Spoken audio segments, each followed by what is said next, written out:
વિદ્યાર્થી મિત્રો ધોરણ 8 ની અંદર આપણે બીજા સેમમાં 12મો પાઠ નવા વર્ષના સંકલ્પો એ આપણે હવે સ્વાધ્યાય પોથીમાં જોવાનું છે. તો સ્વાધ્યાય પોથી દરેક વિદ્યાર્થી ખોલશે અને અહીંયા હું જેમ તમને પુરાવું છું એ પ્રમાણે તમારે સાથે સાથે પૂરતા જવાનું છે. તો પ્રશ્ન 1 છે, નીચેના પ્રત્યેક પ્રશ્નના ઉત્તર માટે આપેલા વિકલ્પોમાંથી જે વિકલ્પ સાચો હોય તેની પાસેના વર્તુળમાં પેનથી પૂર્ણ ઘટ્ટ કરો. તો પહેલું છે, બેસતા વર્ષના દિવસની હવાની સામાન્ય જનોના મન પર શી અસર પડે છે? તો એ કંઈક નવો ચમકારો લાવી દે છે, બી તાજગી આપે છે, સી કાર્યરત કરે છે અને ડી ઊંઘણશી બનાવી દે છે. તો એ આવશે કંઈક નવો ચમકારો લાવી દે છે, તો એ આવશે.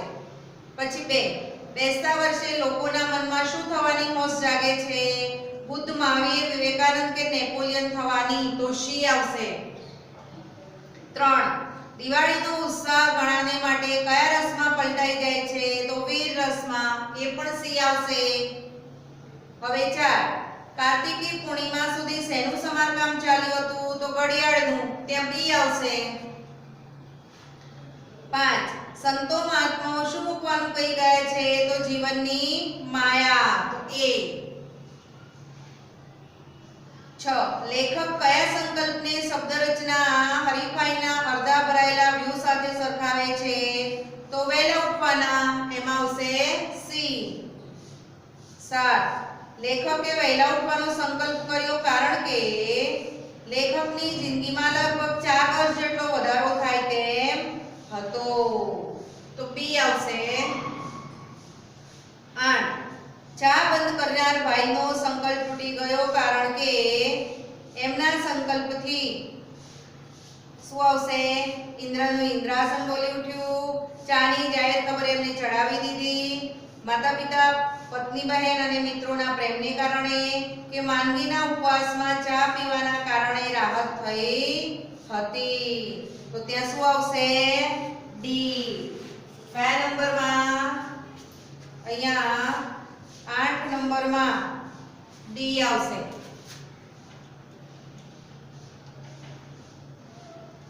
તેમને માંદગીમાં ચા પીવાથી રાહત થઈ હતી. પછી 9, ચા છોડી દેવાના સંયમનો મહિમા ક્યાં ગાજી રહ્યો? સ્વર્ગમાં, મિત્ર વર્તુળમાં, ચારે દિશાઓમાં કે આખા શહેરમાં? તો ચારે દિશાઓમાં, સી. 10, ચા છોડી દેનારના સંયમનો મહિમા સ્વર્ગમાં પહોંચતા કોનું આસન ડોલી ઉઠ્યું? તો ઇન્દ્રનું, બી. અહીંયા બી. પછી ચા છોડવા જેવો જ બીજો લોકપ્રિય સંકલ્પ કયો છે? તો સિગારેટ છોડવાનો, ત્યાં ડી. 12, સિગારેટ છોડવાનો સંકલ્પ કોના આગ્રહથી કરવો પડે છે? અરસિક પત્નીઓના તથા દુષ્ટ ડોક્ટરોના, એ. 13, મહાપુરુષો નિયમિત બની શક્યા તેનું કારણ કયું હતું? કારણ કે તેઓ મહાપુરુષ છે, ત્યાં આવશે સી. 14 નંબર, નવા વર્ષના સંકલ્પો એટલે વહેલી પરોઢનું ઝાકળ એવું લેખક શા માટે કહે છે? તો તે ઝાકળની જેમ અલ્પજીવી છે, જેમ સૂર્યનો પ્રકાશ અડે અને ઝાકળ પડી હોય અને પાણી ઉડી જાય છે, એટલા માટે બી ઝાકળની જેમ અલ્પજીવી હોય છે. પછી 15 નંબર, લેખકના મતે સંકલ્પો પાડી શકાતા નથી, કેમ? તો તે પાડવાની મક્કમતાનો અભાવ હોય છે. બરોબર ને? આપણું મન મક્કમ નથી હોતું એટલે આપણે પાડી શકતા નથી, ત્યાં એ આવશે. અને છેલ્લું, રોમા રોલાએ સ્વપ્નોને કોની સાથે સરખાવ્યા છે? તો જીવનની ધનુષની પણસ સાથે, એ. તો છેલ્લામાં પણ એ આવશે. હવે ખાલી જગ્યાઓ છે, અહીંયા કૌંસમાં આપેલી છે. કોઈ ધન્ય પડે એ ખાલી જગ્યા માટે સંકલ્પ કરી નાખે છે, તો આત્મ સુધારણા, પહેલી ખાલી જગ્યા. શરદ પૂનમની ખાલી જગ્યાનું વાતાવરણ કવિઓને ગાંડા બનાવે છે, તો ચાંદનીનું. 3, એન્જિન બગડ્યું, મિજાજ છટક્યો, તો 3 માં મિજાજ. અને 4, એમની માંદગીને બારણે એમના સંકલ્પ ખાલી જગ્યા સીધાવ્યો, તો સ્વર્ગે. હવે ખરા ખોટા છે જો 2 કલાક વહેલો ઉઠું તો 50 વર્ષની જિંદગીમાં 50,000 કલાક બચે તો ખોટું આવે. પછી 2 કોણ અમરપટો તો ભાઈ કોણ લખાવીને લાવ્યું છે તો સાચી વાત છે કોઈ અમર નથી. અમર એટલે કદી મરે નહીં તેવું. જે જન્મે છે એનું મૃત્યુ નિશ્ચિત જ છે એટલે કોઈ અમરપટો લખાવીને લાવ્યું નથી તો સાચું આવે. પછી 3 માતાનો પ્રેમ, પિતાની કડકાઈ, ભગિનીની વહાલ, પત્નીના આંસુ કોઈ એમને ચડાવી ન શક્યું. પત્નીના આંસુ ના આવે, ભગિનીના આંસુ તો અહીંયા ખોટું આવે. 4 કેટલાક મહાપુરુષો નિયમિત થઈ શકે છે કારણ કે તે મહાપુરુષ છે તો ત્યાં સાચું આવે. હવે આપણે પ્રશ્ન 4 એક એક વાક્યના જવાબો છે.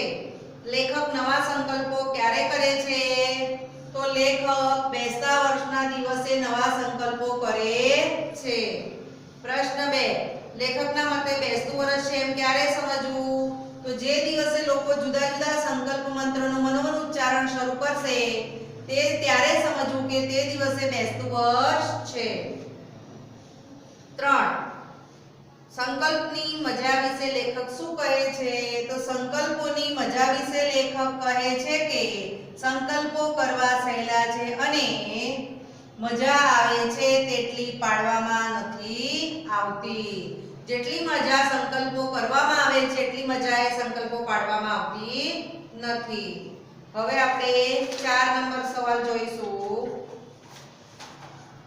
વહેલા ઉઠીને લેખક કેટલા વર્ષ બચાવવા માંગે છે તો વહેલા ઉઠીને લેખક 50 વર્ષ નહીં પણ 4 વર્ષ બચાવવા માંગે છે. 5 એલાર્મ ઘડિયાળનું સમારકામ ક્યાં સુધી ચાલ્યું તો એલાર્મ ઘડિયાળનું સમારકામ કાર્તિકી પૂર્ણિમા સુધી ચાલ્યું. 6 ચા છોડી દેવાનો સંકલ્પ કરનાર વ્યક્તિને કઈ કઈ વસ્તુ ચડાવી શકતી નથી તો ચા છોડી દેવાનો સંકલ્પ કરનાર વ્યક્તિને માતાનો પ્રેમ, પિતાની આજ્ઞા, બહેનના આંસુ, પત્નીની ધમકી, મિત્રોની મસ્કરી અને ચાની જાહેર ખબરો. 7 ઇન્દ્રનું ઇન્દ્રાસન ડોલાવનાર લેખકનો કયો સંકલ્પ હતો તો લેખકનો ચા નહીં પીવાનો સંકલ્પ ઇન્દ્રનું ઇન્દ્રાસન ડોલાવનાર હતો.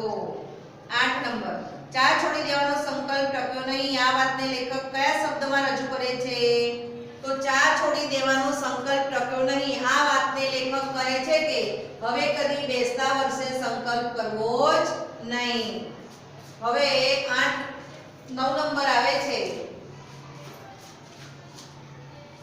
સંકલ્પો ન પાળતા લેખકને કયો વિચાર આવે છે શું એ વિચાર ટકી રહે છે ખરો તો સંકલ્પો ન પાળતા લેખકને વિચાર આવે છે કે હવે કદી બેસતા વર્ષે સંકલ્પ કરવા જ નહીં પણ તેમનો એ વિચાર ટકતો નથી. હવે આપણે અહીં મોટા સવાલો હું અહીંયા બોલું છું તો આપણે એ પ્રમાણે દરેક વિદ્યાર્થીને લખવાનું રહેશે. પ્રશ્ન 6 સુધી તો 5 સુધી 4 સુધી તમને લખાવ્યું છે. પ્રશ્ન 5 અને 6 આપણે અહીંયા બોલીશું અને પછી તમારે લખવાનું છે. તો પ્રશ્ન 5 નવા વર્ષના સંકલ્પોની બાબતમાં લેખક માનવીના મનની કઈ નબળાઈને કેન્દ્રમાં રાખે છે તો માનવી સંકલ્પ કરે છે પણ તે પાડી શકતો નથી એ માટે એ બીજા મનને મનાવ્યા કરે છે. માનવ સ્વભાવની આ એક નબળાઈ છે. એ નબળાઈને કેન્દ્રમાં રાખી લેખકે હાસ્યલેખ સર્જ્યો છે. હવે બીજો સવાલ છે નવા વર્ષે લીધેલા સંકલ્પો ટકી રહે છે ખરા શા માટે તો નવા વર્ષે લીધેલા સંકલ્પો ટકતા નથી કારણ કે બેસતા વર્ષના દિવસે લોકો ઉત્સાહમાં આવીને સંકલ્પો કરે છે તો પણ એ શબ્દ રચનાના હરીફાઈના અડધા ભરેલા વ્યૂહની જેમ એમને એમ રહ્યા જ પડ્યા રહે છે. પ્રશ્ન નંબર 6 3-4 વાક્યના છે. નવા વર્ષે લેખક કયો સંકલ્પ કરે છે તે કેમ ટકતો નથી તો નવા વર્ષે લેખક વહેલા ઉઠવાનો સંકલ્પ કરે છે તે ટકતો નથી કારણ કે તે 5 દિવસનો તહેવાર સમજીને વહેલા ઉઠતા નથી. પછીની સવારે વહેલું ઉઠાતું નથી. પછી એલાર્મ ઘડિયાળ બગડી જાય છે. એમાં તેનું સમારકામ કાર્તિકી પૂર્ણિમા સુધી ચાલે છે. આ બધા કારણોથી. પ્રશ્ન નંબર 2 નવા વર્ષના સંકલ્પોને લેખક કોની કોની સાથે સરખાવે છે? તો નવા વર્ષના સંકલ્પોને લેખક વહેલી પરોઢના જાગડ સાથે, વૈશાખની બપોરે ફૂંકાતા વંટોળિયા સાથે, શિયાળાની સવારે આવતા શરદીના મોજા સાથે, કોઈ ઉસ્તાદના સંગીતના જલસામાં આવતા ઊંઘના ઝોકા સાથે સરખાવે છે. પ્રશ્ન નંબર 3. બેસતા વર્ષે સામાન્ય જનોના મનમાં કયા વિચારો આવે છે? તો બેસતા વર્ષે સામાન્ય જનોના મનમાં એકદમ વિચાર આવે છે કે આપણે પણ બુદ્ધ, મહાવીર, વિવેકાનંદ કે નેપોલિયન થવું. તેમણે જીવનના વર્ષે નિરર્થક સરી જતા લાગે છે, તેથી કંઈક તો કરી નાખવું, કંઈક તો કરી નાખવું, કંઈક તો કરી નાખવું એવો વિચાર તેમના મનમાં આવે છે. પ્રશ્ન નંબર 4. ચા છોડી દેવાનો સંકલ્પ કેમ ટક્યો નહીં? અથવા તો ચા છોડી દેનાર માણસે ફરીથી ચા પીવાનું શા માટે શરૂ કર્યું? તો તેનો જવાબ છે ચા છોડી દેનાર ભાઈ કોઈ માંદગીમાં ભટકાયા. તે દિવસે તેમણે થોડાક ઉપવાસ કરવા પડ્યા. ત્યારે ધન્ય જ પડે તેમને જ્ઞાન થયું કે ચા પીવાથી ઉપવાસમાં રાહત રહે છે. તેથી ચા છોડી દેનાર માણસે ફરીથી ચા પીવાનું શરૂ કર્યું. પ્રશ્ન નંબર 5. લેખકે વહેલા ઉઠવાનો સંકલ્પ કેમ કર્યો? તો લેખકે ગણતરી કરી કે જો તેઓ રોજ સવારે 7 ને બદલે 5 વાગે ઉઠે તો એક વર્ષમાં 720 કલાક અને 50 વર્ષનું આયુષ્ય હોય તો જિંદગીના 36,000 કલાક બચે. આમ રોજ તેઓ ફક્ત 2 કલાક વહેલા ઉઠે તો તેમની જિંદગીમાં લગભગ 4 વર્ષનો વધારો થાય. તેથી હવે પ્રશ્ન નંબર 6. કેટલાકને શેની ધૂન વળગે છે? આ ધૂનને લેખક કયા દ્રષ્ટાંતથી સમજાવે છે? તો કેટલાકને દરેક કામમાં નિયમિત થઈ જવાની ધૂન વળગે છે. આ ધૂનને લેખક સૂરજના દ્રષ્ટાંતથી સમજાવે છે. જેમ સૂરજ વર્ષમાં અમુક મહિના રોજ થોડી સેકન્ડ મોડો ઉગે છે અને અમુક મહિના આઈસ્ક્રીમ પાર્ટીમાં આવતા મિત્રોની જેમ થોડી સેકન્ડો વહેલો ઉગે છે, તથા નિયમિત રાખનારી પામર માનવીનું શું ગજું? પ્રશ્ન નંબર 7. આત્મ સુધારણાના મોજાને ઉત્સાહના જલસાના દ્રષ્ટાંતથી સમજાવો. ઉસ્તાદનું જલસામાં સંગીતનું વાતાવરણ બરાબર જામ્યું હોય ત્યારે ઊંઘનું ઝોકું આપણને પાવન કરે છે. પછી તબલાની ફરી એક જબરદસ્ત થાપ પડતા જ આપણને ચમકાવીને ભાગી જાય છે. આમ આત્મ સુધારણાનું મોજું દર બેસતા વર્ષે આવે છે અને આવીને ઉડી જાય છે. પ્રશ્ન નંબર 8. સ્વપ્નો તો જીવનના ધનુષની પણસ જેવા છે એમ રોમારોલા શા માટે કહે છે? જેમ પણસ ખેંચાઈ હશે તો ક્યારેક એ તીર ધાર્યા નિશાન તરફ ઉડશે, એમ સંકલ્પો સુધી છોડ પણ ખાલી ખુલીને મેકી ઉઠશે. આથી લેખક રોમારોલાના શબ્દો ટાંકીને કહે છે સ્વપ્નો તો જીવનની ધનુષની પણછ જેવા છે. પ્રશ્ન નંબર 9. આ પાઠમાંથી એક વિનોદી ભાગ વર્ગ સમક્ષ રજૂ કરો. તમારે આ પ્રશ્ન જાતે લખવાનો છે. તમને આમાંથી જે ભાગ 2-4 લીટી ગમશે, તમને ગમી હોય એ તમારે અહીં લખવાનો છે. હવે પ્રશ્ન નંબર 7. નીચે આપેલા શબ્દોને ઉપયોગ કરી વાક્ય લખો. પહેલું છે આત્મ સુધારણા. તો અહીં પહેલું વાક્ય છે લેખક આત્મ સુધારણા માટે નવા વર્ષે સંકલ્પો કરે છે. બીજો શબ્દ છે અઠવાડિયું. હું મારી ફોઈના ઘરે અઠવાડિયું રોકાવાની છું. છોકરો હોય તો રોકાવાનો છું એમ લખવાનું. હવે ત્રીજું છે જળજળિયા. હું લેશન લઈ ગયો નહોતો તેથી સાહેબે મને સજા કરી અને આંખમાં જળજળિયા આવી ગયા. ચોથા નંબરમાં છે જે દિવસે લોકો સંકલ્પ મંત્રોનું મનોમન ઉચ્ચારણ કરશે ત્યારે જ બેસતું વર્ષ થશે. હવે આપણે વ્યાકરણ જોવાનું છે. વ્યાકરણમાં પહેલો સવાલ છે સમાનાર્થી શબ્દો. સમાનાર્થી શબ્દોની અંદર અહીં સંકલ્પ એટલે પ્રતિજ્ઞા, ગાંડો એટલે પાગલ, દિવાળી એટલે દીપોત્સવ, જિંદગી એટલે જીવન અને મુશ્કેલી એટલે મુસીબત અથવા સંકટ. અમુક સમાનાર્થી શબ્દની અંદર બે બે લખવાના છે અને અમુકમાં એક એક છે. પછી ચાંદની તો ચંદ્રિકા અને જ્યોત્સના, હવા તો પવન અને સમી, સલાહ તો બોધ અને ઉપદેશ, મબલક તો પુષ્કળ અને હરીફાઈ તો સ્પર્ધા. એના પછી 2 નંબરમાં આવે છે વિરોધી, વહેલા તો મોડા, પછી નિરર્થક તો સાર્થક, સ્વર્ગ તો નરક, સંતોષ તો અસંતોષ, વ્યવસ્થિત તો અવ્યવસ્થિત, ધ્યાન તો બેધાન, અનિયમિત તો અનિયમિત અને ઉત્સાહ તો નિરુત્સાહ. પછી ગાંડો તો ડામ્યો, રાત્રે તો દિવસે, મિત્ર તો શત્રુ, નિરાશા તો આશા. તો આ પ્રમાણે વિરોધી શબ્દો છે. પ્રશ્ન 3 ની અંદર જોડણી છે અહીંયા સુધારેલી છે. નિયમિત, વંટોળિયો, સંકલ્પ, ઉચ્ચારણ. દિવાળી, દ્રઢ નિશ્ચય, વૈશાખ, મિજાજ, ફૂલીફાલી અને ધનુષ્ય. પ્રશ્ન નંબર 4 છે શબ્દની સંધિ કરો. તો વિવેકાનંદ, વિવેક વત્તા આનંદ અને મહાત્મા તો મહા વત્તા આત્મા. હવે આપણે પ્રશ્ન નંબર 5 અહીં આપેલો છે. તો જે શબ્દ નીચે લીટી દોરેલી છે અહીં પ્રશ્ન સુધારવાની, અહીં તહીં અને 10 બાર એની નીચે તમારે લીટી દોરવાની. આ શબ્દો નીચે લીટી દોરવાની છે. એના પછી પ્રશ્ન 5 બ છે સમાસ ઓળખાવાના છે.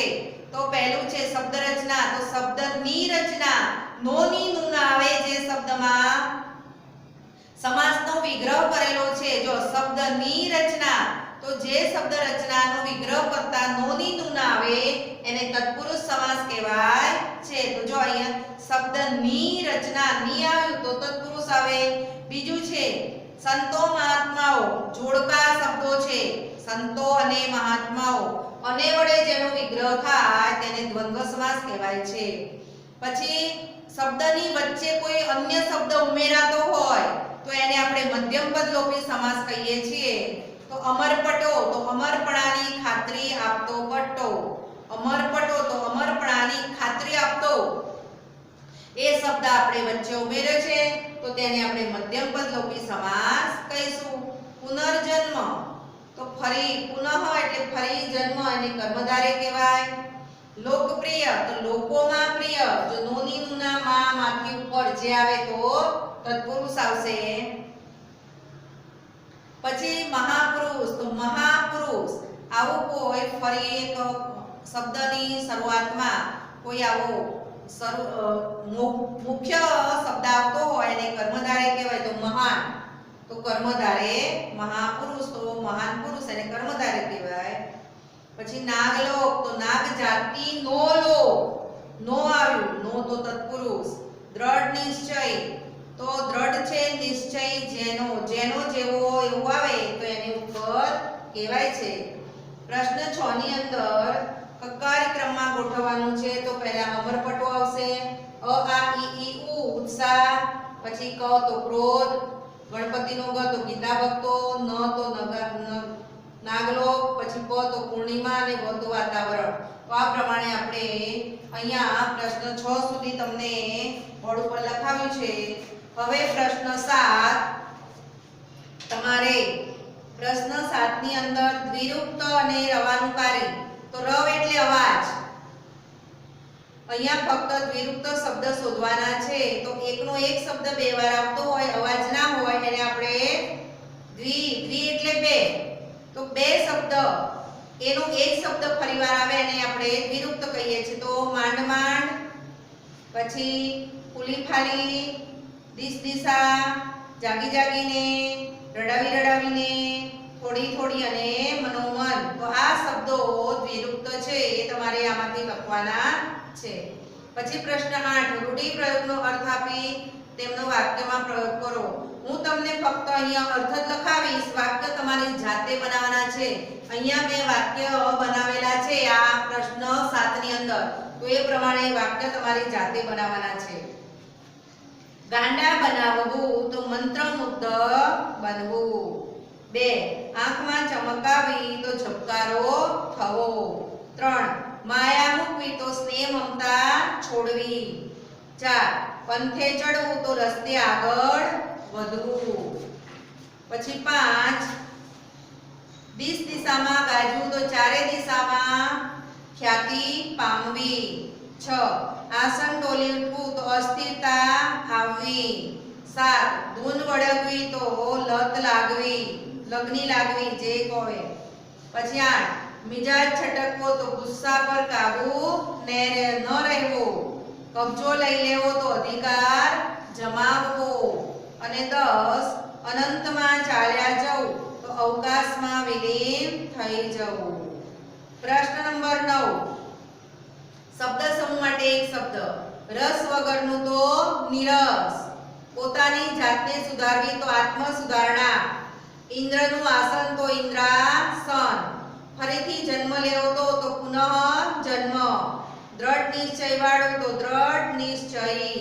અમરપણાની ખાતરી આપતું લખાણ તો અમર પટો. કસરત કરવામાં સુરવીર તો વ્યાયામવીર. ધનુષની દોરી તો પણજ અથવા જીવા. હવે છેલ્લો સવાલ છે 10મો, એમાં સાદુ સંયુક્ત અને સંકુલ. તો સાદુ સંયુક્ત અને સંકુલ એ આપણે અહીંયા પુરાવું છું. હવેથી કદી આ ન કરવું એને સાદું વાક્ય કહેવાય. તો ત્યાં લખવાનું તમારે સાદું વાક્ય. 2 છેક સ્વર્ગમાં પણ એના તરંગ પહોંચ્યા ને ઇન્દ્રનું આસન ડોલી ઉઠ્યું. તો અહીં આપણે ને, તો, પણ અને આવું બધું આવે તો સમજી લેવું કે આને સંયુક્ત વાક્ય કહેવાય. પછી 3 આમ તો એ વાતચીતમાં ચીડાય ને પાન કરતા પીડાય. તો આમાં પણ તોય આવે છે અને ને પણ આવે છે તો સંયુક્ત વાક્ય કહેવાય. હવે જ્યારે પ્રાસ આવતા હોય જ્યાં, ત્યાં, જે, તે, જેવો, તેવો, જેથી, તેથી, તો આવા પ્રાસવાળા શબ્દો હોય ત્યાં આપણે શું કરશું? સંકુલ વાક્ય લખવાનું છે. પ્રશ્ન 4 ની અંદર જો શ્રીમતીએ એમને યાદ કરાવ્યું કે તેમનો સંકલ્પ ત્યાં ને ત્યાં જ તોડ્યો હતો, ત્યારે જ માંડ એ શાંત પડ્યા. તો જો ત્યાં, ત્યારે તો સંકુલ વાક્ય. પછી 5 સ્વપ્નો તો જીવનની ધનુષની પણસ જેવા છે ભાઈ. તો સાદું વાક્ય છે.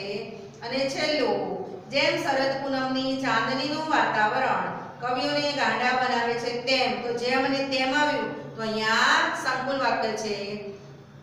તો આ પ્રમાણે આપણો પાઠ નંબર 2 12 9 વર્ષના સંકલ્પો દરેક વિદ્યાર્થી સ્વાધ્યાય પોથીમાં પૂરી લેશે અને ગૃહ કાર્ય મને નિયમિત રીતે બતાવતા રહેશે.